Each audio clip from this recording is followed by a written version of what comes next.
Here is a pressure volume loop of the left ventricle. You can think of the left ventricle in your head as a chamber with two holes in it.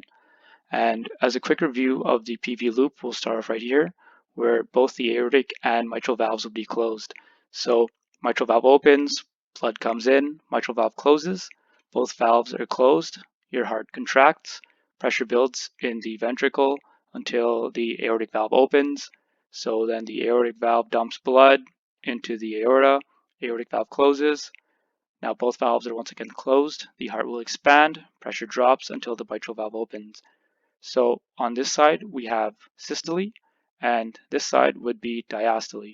So we'll start off with aortic stenosis. So pressure is rising, but if your valve is a little stiff, you need more pressure, and then eventually you would open, blood would flow through into the aorta. So you would actually hear the murmur for aortic stenosis during systole between S1 and S2. It would sound like a crescendo, decrescendo. I remember that because the curve for blood emptying here rises and then falls. So aortic stenosis, systolic, crescendo, decrescendo. So if I change this curve right here, now at this point we have our both valves closed, heart is full of blood, and as it contracts, somehow we're losing volume. So where's that blood going? It can't be going through the aortic valve because we haven't built enough pressure at the start to open that valve.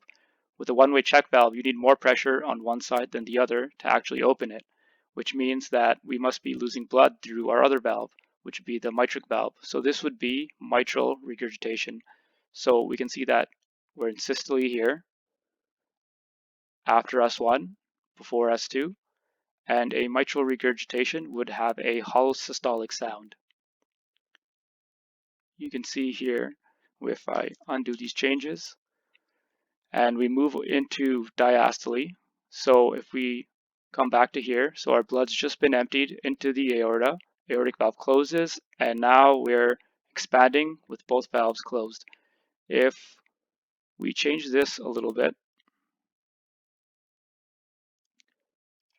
now we have a shape where as both valves are closed and the heart is expanding, our volume is rising. Now, when the pressure drops below that of the atria, our mitral valve would open. But we have blood coming in before that occurs, which means blood must be coming in through the aortic valve. So this would be aortic regurgitation. So we have after S2, before S1, in diastole, aortic regurgitation. And that is a decrescendo sound.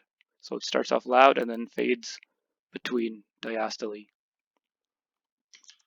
Now, for mitral stenosis, so as we know here, till the pressure drops, till we reach a pressure below that of the atria, mitral valve opens and heart starts to fill.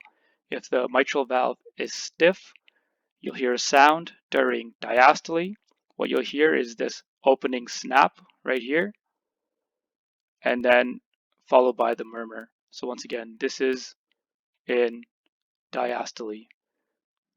So this would be